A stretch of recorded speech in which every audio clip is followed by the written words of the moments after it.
Is Europe on the brink of an Islamic takeover?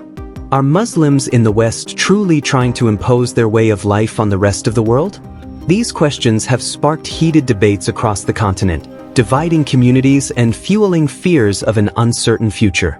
Over the past 2 decades, the Muslim population in Europe has grown significantly, fueled by immigration and higher birth rates. In France alone, Muslims now make up nearly 10% of the population.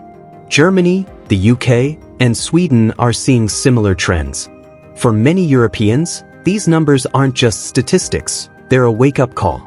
The fear is real: a loss of culture, the rise of religious conservatism, and the potential imposition of Sharia law.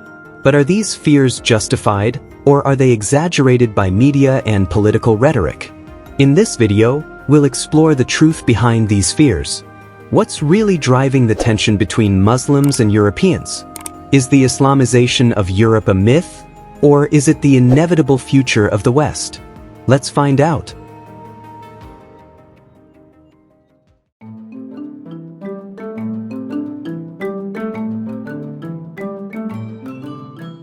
To understand the roots of Europe's fear of Islamization, we must look back at history. The tension between Europe and the Muslim world is not new, it's centuries old. Perhaps the most infamous chapter of this conflict was the expansion of the Ottoman Empire, which brought Islam deep into Europe.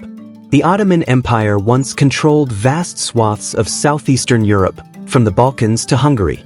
Cities like Sarajevo and Belgrade were ruled under Islamic governance for centuries, shaping their cultures and demographics. For many Europeans, these conquests were seen as a direct challenge to Christianity and Western identity. To this day, they remain a powerful symbol of the Islamic threat in the collective memory of Europe. But history is not one-sided. In the 19th and 20th centuries, European powers colonized large parts of the Muslim world, from Algeria and Egypt to India and beyond. These empires imposed Western systems of governance, exploited resources, and disrupted traditional ways of life.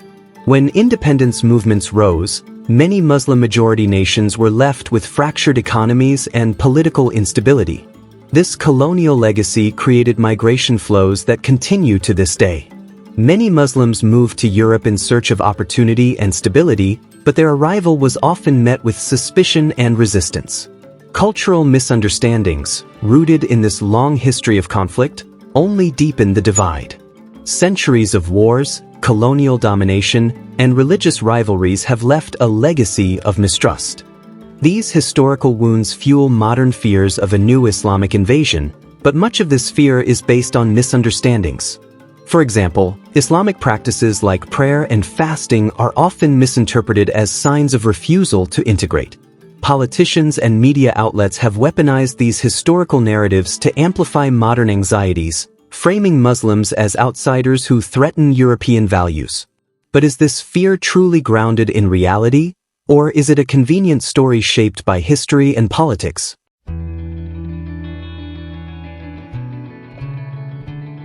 For years, groups like ISIS have dominated global headlines, their violent acts and rhetoric spreading fear far beyond the borders of the Middle East.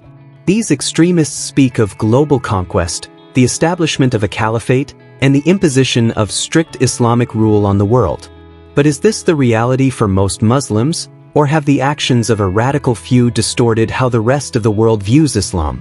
The actions of extremist groups like ISIS and Al-Qaeda are often projected onto the entire Muslim population, creating stereotypes that equate Islam with violence and conquest. But here's the truth: extremists represent a fraction of the global Muslim population. Over 1.9 billion Muslims live around the world, and the overwhelming majority reject the ideology of these groups. Another fear often cited is the supposed imposition of Sharia law in Europe. But what is Sharia law, and is it really a threat to Western societies? Sharia law is a broad and complex system of Islamic principles that governs personal, spiritual, and social aspects of life. But here's what's often misunderstood: Sharia isn't a single, unified legal system. It varies widely across cultures and interpretations. For most Muslims, it's about guiding moral conduct, not about replacing existing legal frameworks. In countries like the UK, limited Sharia councils exist to handle specific disputes, often related to family law, and participation is entirely voluntary. These councils operate under British law and cannot override national legal systems. For example, a Sharia council might mediate a divorce between two consenting parties, but the final decision must still comply with UK legal standards. Critics argue that even voluntary Sharia councils undermine European values, but the reality is far less dramatic.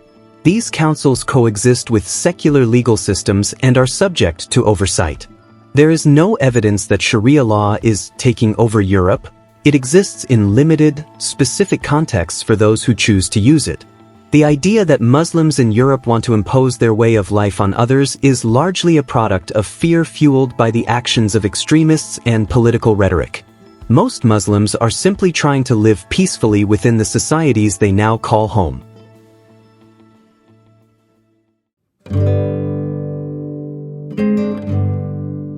Why do some Muslim communities in Europe struggle to assimilate into Western society? Is it resistance to change, or is the answer far more complex? To understand this challenge, we need to explore the deeper issues behind assimilation, integration, and the barriers that make them so difficult. When people migrate to a new country, they face a choice: assimilate or integrate. Assimilation requires abandoning one's culture to adopt the norms of the host society entirely. Integration, on the other hand, allows immigrants to maintain their cultural identity while participating in the larger society. For many Muslims in Europe, assimilation isn't just a personal choice. It's a process shaped by external factors. Cultural, systemic, and social barriers often make it difficult for immigrants to fully integrate, let alone assimilate. One significant barrier is racism and discrimination. Studies show that Muslim immigrants often face prejudice when applying for jobs, accessing education, or even renting homes. These systemic issues create cycles of poverty and segregation, making it harder for them to integrate into mainstream society. Another major factor is the existence of ethnic enclaves, neighborhoods where immigrant communities cluster together. While these enclaves offer a sense of familiarity and support, they also isolate immigrants from the broader society. In places like Paris's banlieues, Malmö's Rosengård, and Birmingham's Sparkbrook, the lack of interaction with non-Muslims fuels mutual misunderstanding and distrust. These ghettos are often marked by higher unemployment, poor infrastructure, and limited access to opportunities. For many Muslim families, the dream of a better life in Europe clashes with the reality of exclusion and marginalization. But assimilation is not just about what immigrants do. It's also about how the host society responds. Across Europe, cultural pushback has played a significant role in deepening the divide between Muslims and the broader population. In France, for example, laws banning religious symbols, such as the burqa or hijab, have sparked widespread controversy. Supporters argue that these measures protect secular values, but critics see them as targeted attacks on Muslims. For Muslims, these actions send a clear message: their presence is unwelcome. This cultural pushback creates a vicious cycle. The more Muslims feel excluded, the more they retreat into their communities, where cultural practices and religious traditions are preserved. And the more isolated these communities become, the more the host society views them as unwilling to assimilate. For many second-generation Muslims, the struggle is not just about cultural adaptation, it's about identity. They are often caught between two worlds: the traditions of their parents and the expectations of the society they grew up in. The struggle for assimilation is not unique to Muslims. It's a challenge faced by immigrants of all backgrounds.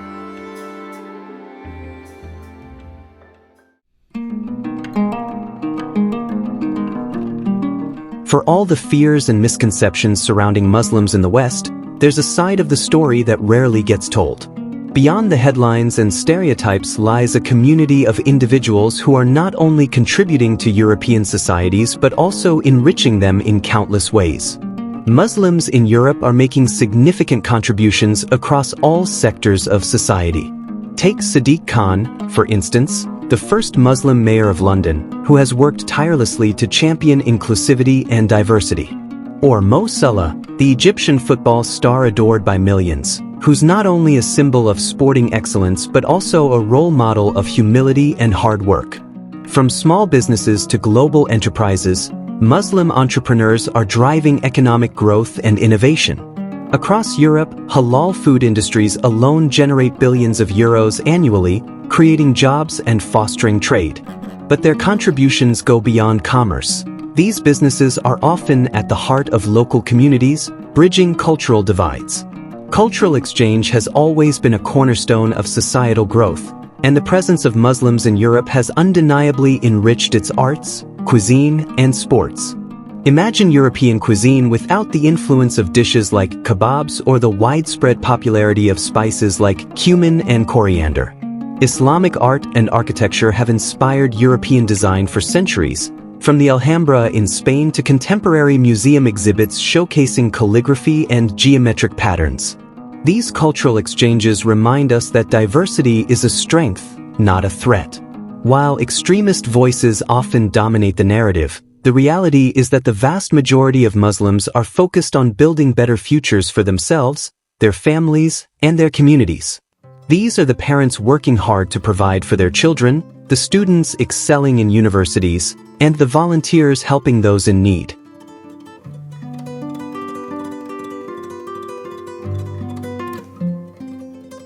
The fear of an Islamized Europe has gripped the imagination of many.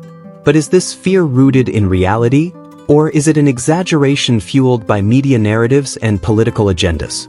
To answer this, we need to separate fact from fiction and explore the future of Muslims in Europe.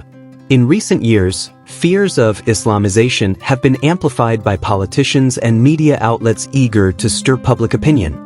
The idea of Europe losing its identity to a growing Muslim population has become a rallying cry for nationalist movements. But is this fear justified? While it's true that Europe's Muslim population is growing due to migration and higher birth rates, claims of a looming Muslim majority are wildly exaggerated. Studies project that even by 2050, Muslims will account for less than 20% of Europe's population. This is far from the apocalyptic scenarios painted by some. Rather than an Islamic takeover, what's happening is a process of demographic and cultural evolution, something that has occurred throughout Europe's history with every wave of migration, from Italians and Poles to Asians and Africans. There is no denying that radicalization and extremism pose a real threat to Europe's security. Groups like ISIS have exploited grievances and targeted vulnerable individuals for recruitment. But let's put this into perspective. The vast majority of Muslims reject extremism and are as appalled by it as anyone else. Focusing on these rare but dangerous outliers creates a distorted view of an entire community. Extremism thrives on marginalization and fear. By fostering inclusivity and understanding, we can weaken the appeal of radical ideologies and build a more cohesive society. Interestingly, Muslim communities in the United States face fewer challenges in integrating compared to Europe. The answer lies in systemic differences.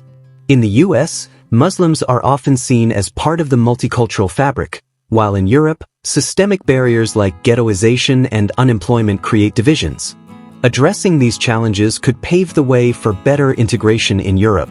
Europe has always been shaped by migration and cultural exchange.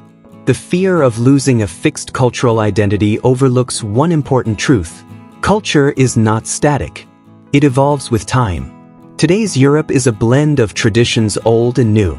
Just as Italian and Jewish immigrants once faced resistance but are now integral to European identity, Muslim communities are also becoming part of the cultural mosaic. The future of Europe is not about one culture replacing another. It's about cultures coexisting and enriching one another. Change can be uncomfortable, but it's also an opportunity to grow, to learn, and to create something stronger together. The question isn't whether Muslims are trying to take over Europe, it's whether Europeans and Muslims can learn to coexist in a rapidly changing world. The challenges are real, but so are the opportunities for understanding, growth, and collaboration. The future isn't written, but the choices we make today will determine what it looks like tomorrow. It's time to move beyond fear and stereotypes. By opening the door to meaningful conversations and focusing on shared values, we can bridge divides and build a Europe that thrives on its diversity. What do you think? Are the fears of Islamization overblown, or is Europe facing an existential threat? Let us know in the comments below.